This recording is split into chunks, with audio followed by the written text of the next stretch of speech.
welcome to my Final Fantasy video, bitch.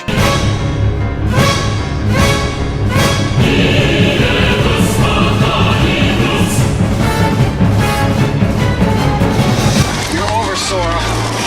No!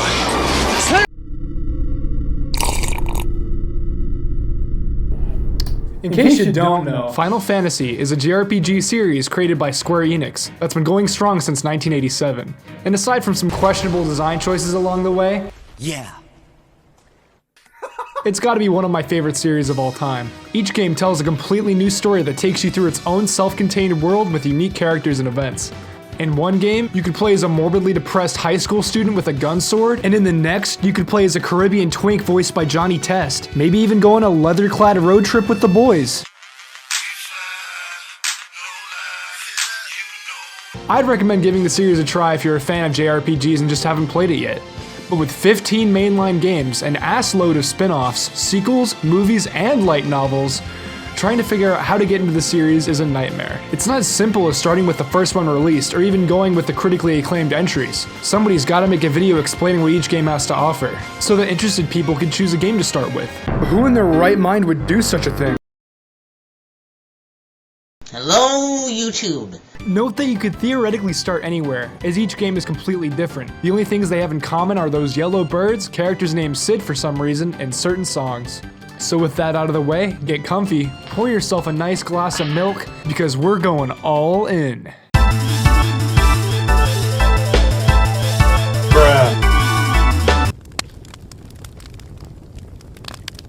Our story begins in a little building situated in Ueno, Tokyo. Our boys at Squaresoft are in a little bit of a tight spot. The late 80s have not been too kind to the company, for all their games are selling like shit. But when all hope seems lost, our hero valiantly steps in to save the day.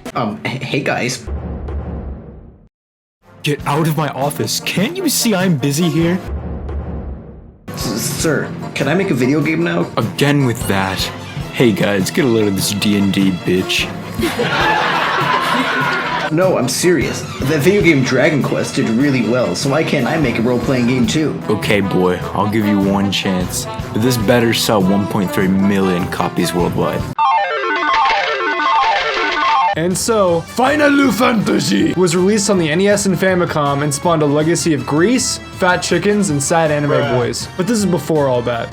All we got is basic beat-boop turn-based combat and a plot that's all like, find the 4 crystals and rescue the fair princess from the Dark Lord Garland. I mean, what can I say? It's an old-ass JRPG with all the towns, dungeons, and random encounters you might expect. No anime boys here, ladies and gentlemen. Even though Final Fantasy 1 was super influential and all that, unless you want to be a real swagtastic retro gamer and absolutely have to start with the earliest game released, you probably shouldn't make this your first. I'd have to say that for the next 2 games as well. Cause you see, once Squaresoft smelled blood in the water, they struck not once, but twice, releasing 2 sequels in the span of 3 years.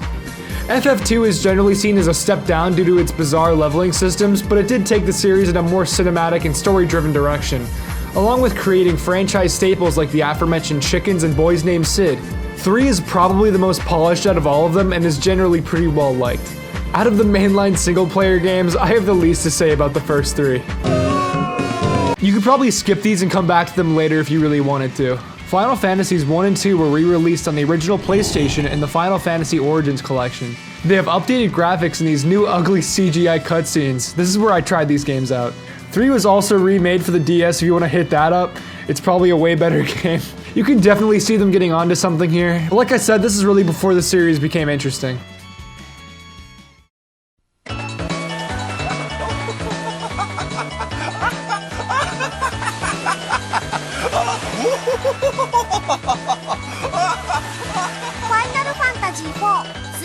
Oh yeah, boy!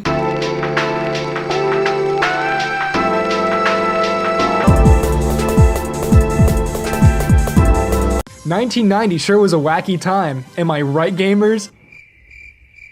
Hot from the oven, full of oven. Here comes the Super Nintendo Entertainment System. It's new tech, man. Our pals at Squaresoft could truly expand on the series and reach new audiences. I don't know, make it actually fun to play. But with new hardware comes new boys. Calm down, everyone. I know.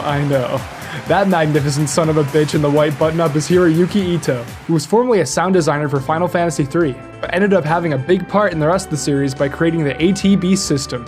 Starting with FF4, the battle system changed from basic turn-based to the active time battle system.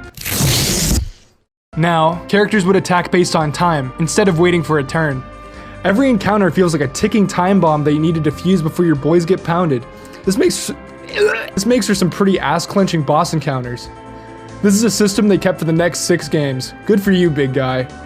As a side note, in the config menu, always set the battle speed to max because the default speed is made for brainlets. This game injected a lot of new life into the series. Well, there's the ATB for one, but there's also these new sexy-ass logos designed by series veteran Yoshitaka Amano. I want to give this man a fat high five, just look at this stuff. Usually spoiling plot events or just looking nice, these logos really give the series its identity. The Final Fantasy IV one displays our man Kane Highwind, an iconic character in this game. Speaking of which, this is really where Square started to dip their stinky-ass toes into some character development. They were able to tell an emotional story that may look pretty retarded in execution by today's standards, but was actually a huge step up for the series, and video gaming in general. It wove a tale of resident dark beefy nightman Cecil rebelling against the empire he used to fight for, trying to help a little girl whose town he accidentally helped burn down. Good stuff, fam. We gotta talk about my homeboy Nobuo Uematsu. As the series composer, his tracks really start to shine through by the 4th game. This man is a musical genius. He's even got his own band called the Black Mages. Damn, boy. Hot off the nips of FF4 comes Final Fantasy V. More of the same mostly, but with a focus on comedy and character classes. It's also a bit of a ballbuster, and one of the hardest games in the series. I mean, if you're into that sort of thing. I have never played this game, but I know it's a ton of people's shit, so if you liked FF4 but thought it was a bit too easy, give this bad boy a shot someday. Now to get to a game I've actually played. Final Fantasy VI.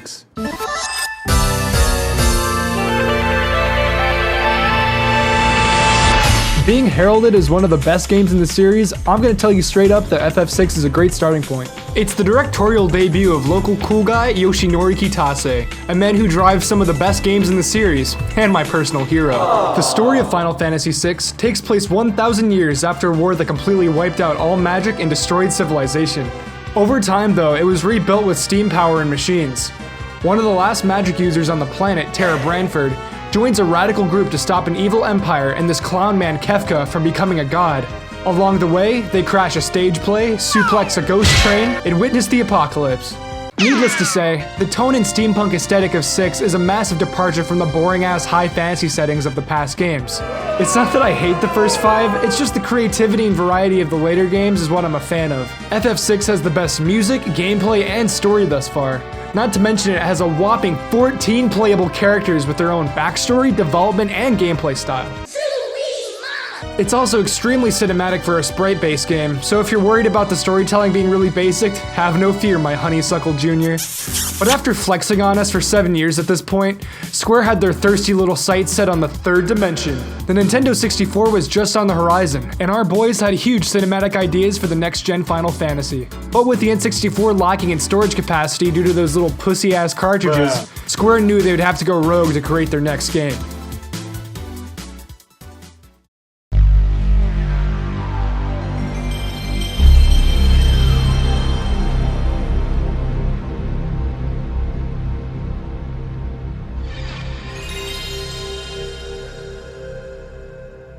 In a move that shocked millions, it was revealed that Final Fantasy VII would release on the disc-based Sony PlayStation. Using the new hardware, a budget of $45 million, and a cast of 150 people, the most iconic and influential game in the series was born.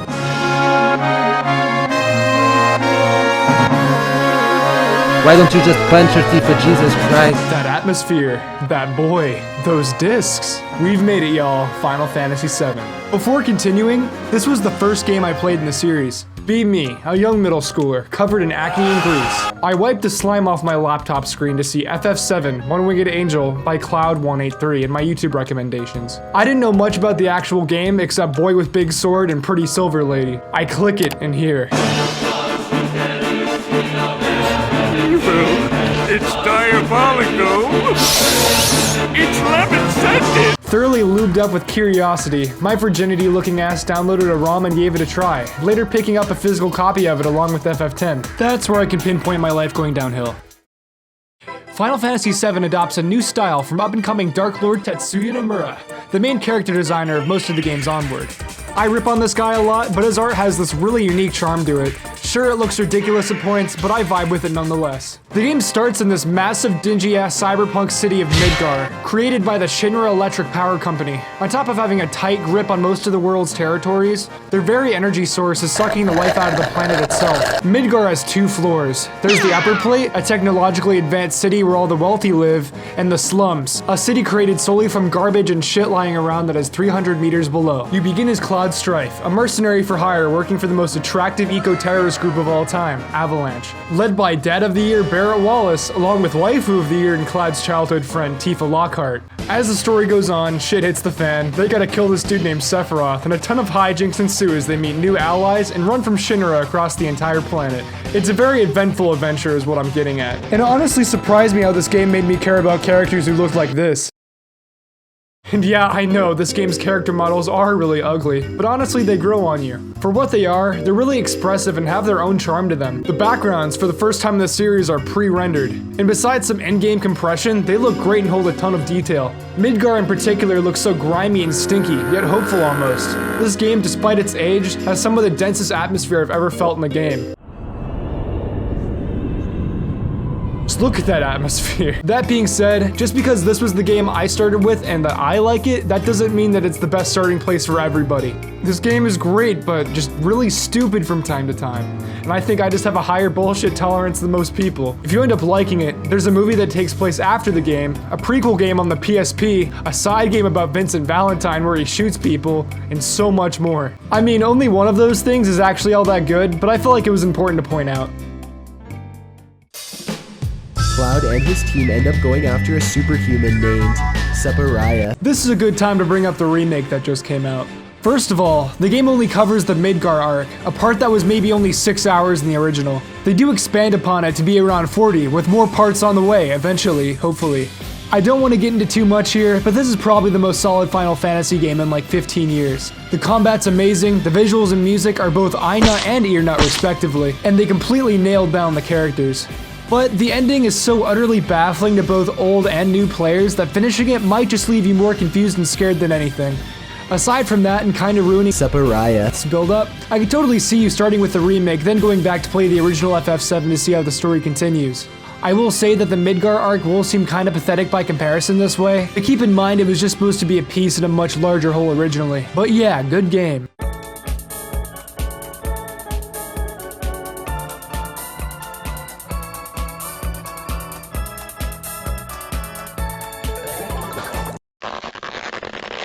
With all the cash they got from FF7, Square went absolutely ballistic, spending all the money on drugs, bitches, and spin-off games. One night during one of these escapades, a completely baked Hironobu Sakaguchi tenderly whispered, and so, Final Fantasy VIII came into this world. Because of how well 7 sold, this was truly a highly anticipated game. So did it live up to the hype? Did it rock as many nips as the last game? Stay tuned to find out, fam. That's why I give my kids Freddy bars. They're full. This program is brought to you by PlayStation. A bit of advice for gamers everywhere. Never underestimate the power of PlayStation. Coming this fall, the most anticipated action-adventure of the year. A story of one man's struggle to save mankind from extermination and his quest to win the heart of the woman he loves. An epic so stunning your emotions will stir, your heart will race, and your thumbs will be really, really sore. Final Fantasy VIII coming to a home theater near you. PlayStation. Final Fantasy VIII released in 1999 and was the result of Squaresoft going completely batshit insane, creating a game that has fans split to this very day. Taking place in a sci-fi European-inspired world where everyone is always pissed at each other, our main protag is enrolled at Balam Garden, an anime boarding school. Coming at you from your local Hot Topic, it's our boy Squall Leonhardt, a shy gentleman of 17 who's a member of his school's seed program. Oh.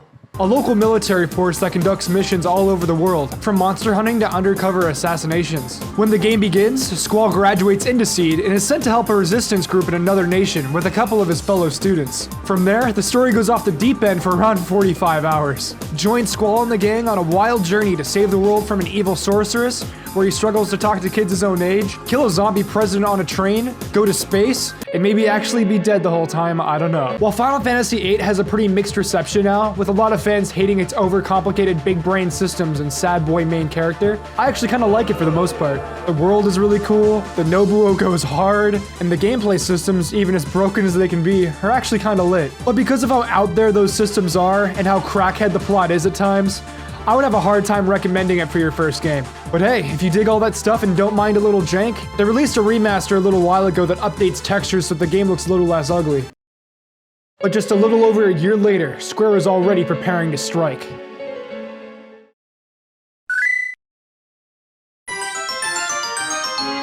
Bruh.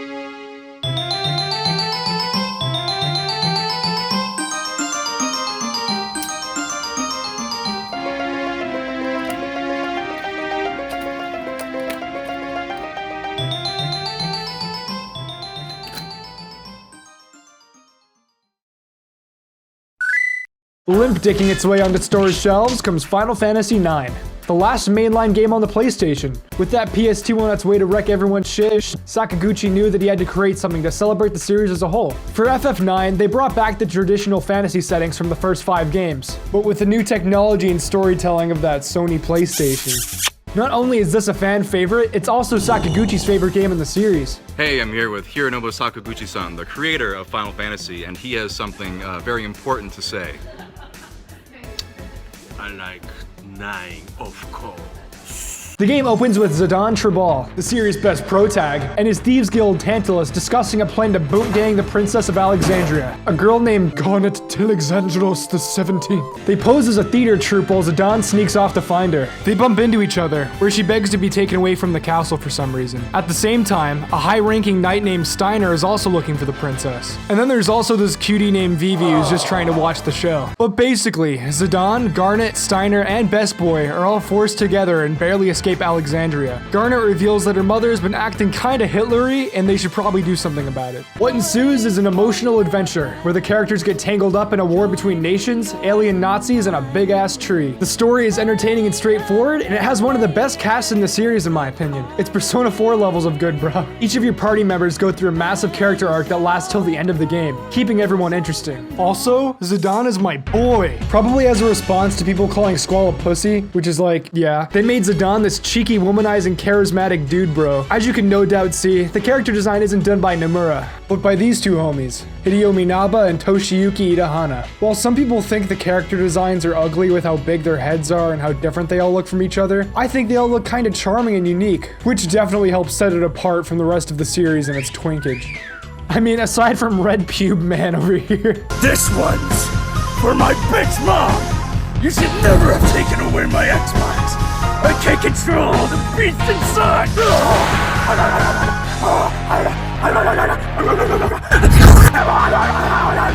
If it wasn't already hella obvious, this is my favorite game in the series. It's by far the coziest game I've ever played, what with its pleasant cast, pleasant music, and satisfying character building. I do have to say though, that compared to the other games, the combat is a little bit slower even on its highest speed. This never really mattered to me, as I feel the game is a bit harder than 7 or 8, so the extra time to actually think was appreciated. If you think you want to start with this one, know that you'll probably miss out on some of the neat references to past games. But if you don't care about that, I'd highly recommend this bad boy. In the year 2001, Square, high off their asses and with $137 million just begging to be lit on fire, did the unspeakable and released a feature-length CG movie, Final Fantasy: The Spirits Within. It was the newly established Square Pictures' first and final film. Not bringing back nearly enough money, the company was in hot water for the first time in years. Their next game just had to sell like crazy so they wouldn't go under. I'm not surprised if you forgot about me. I know you used to think a lot about me. I'm not surprised. Final Fantasy X, that's right, because 9 wasn't enough, came out 16 days after The Spirits Within premiered. Luckily, the game sold like crazy, setting a record for the fastest selling console RPG. It also signified the end of an era in a lot of ways. For one, the game ditched the ATB system for a turn-based battle system, and actually had voice acting. Well, is it good? Whoa! What the? Whoa! What? Huh? This asshole is Titus. That's right, not Titus. Titus, a volleyball player in the futuristic city of Xanarkand. One day, him and his entire city get sucked into this fish's blowhole, and he is transported into a new world known as Spira that has been ravaged by said fish, who the people call Sin. Titus accompanies a group of wacky characters, including a summoner named Yuna, on a religious pilgrimage to hopefully defeat Sin once and for all and save Spira. So yeah, if you thought Square was going off the deep end when they made 8's story, then you ain't seen nothing yet. Even with this game's bizarre plot, it's generally considered a pretty competent starting point for newcomers. The gameplay revolves around turn-based combat, switching out your boys, and a pretty simple grid-based leveling system. And hey, if you're curious to see where that wacky-ass plot goes, then this might be the game for you. It's the most modern Final Fantasy game that is generally considered really good. It has some great moments and a pretty enjoyable gameplay loop. The world of Spira is also pretty interesting, mixing Caribbean and Asian cultures together to make something super unique that I vibe with pretty hard. I am gonna warn you though that the story isn't immediately satisfying and the voice acting doesn't really help the issue.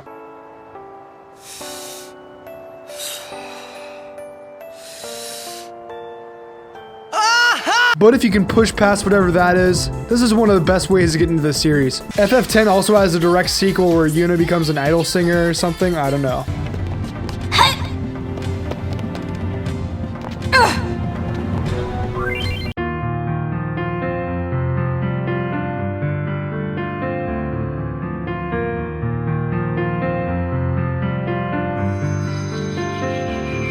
But sadly, this marks the final game that series creator Hironobu Sakaguchi and series composer Nobuo Uematsu would work on. The Gooch left to form his own company called Mistwalker, and Nobuo is just kinda doing whatever these days. But beyond that, it felt like something else changed within our little Squaresoft after FF10. Maybe it was the calamity of 2003. What was that? Did the ground just shake? No, it's something far worse. Look to the horizon. This can't be happening.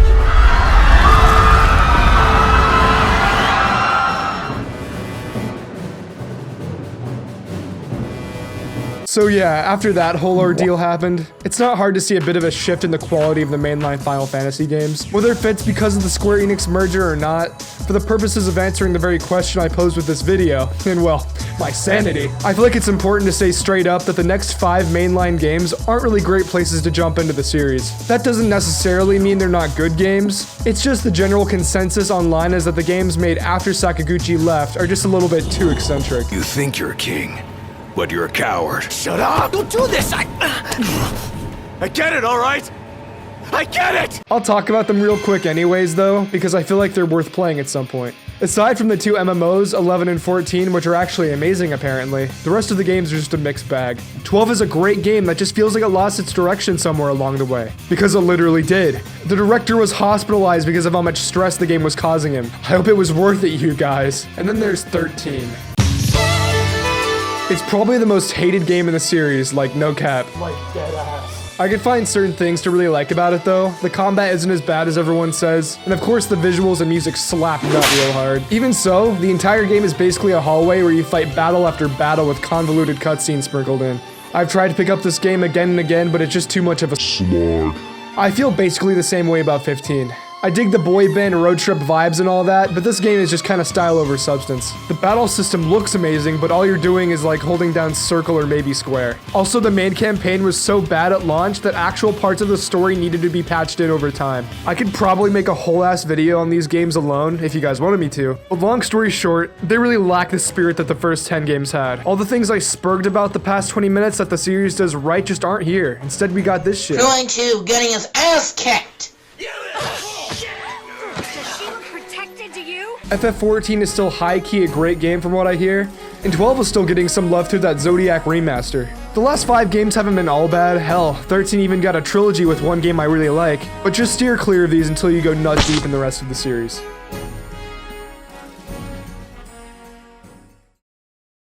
shit to saying Final Fantasy was on Nintendo before Sony. Have you played the PS1? Nigga, the PS1 got Final Fantasy 7. Who would have thought, huh? I actually talked about all 15 mainline Final Fantasy games. I knew I was going places in life. If you watched all that and still somehow want to get into the series, I'd again have to say that the best places to start are 6, 7, 9, or 10. Choose whichever one looks more interesting to you. That probably makes me sound like a hack. All these games are dirt cheap if you want to go the physical route, or if you want to go digitally. All the things I listed are on basically all the digital storefronts. Also, this should be obvious, but what this asshole says shouldn't be the be-all end-all of your opinion. Try these games out to see which ones you like and don't like. I barely touched any of the spin-offs or Kingdom Hearts. Say, fellas, did somebody mention the door to darkness? I know many people have made this kind of video already, but with the release of the FF7 remake, I feel like my burning passion for these games was reignited. Sure, I said it was pretty stinky in some areas, but it honestly feels like a step in the right direction for the series after years of... In conclusion, this series has brought me a lot of joy, comfort, pain, and sweat over the years. And with this video, I hope it'll do the same for you. Alright, all you goofy goobers, if you liked that video, remember to smash that like button, destroy that comment section, and please gently subscribe. I need to get 200 subs before I die, please.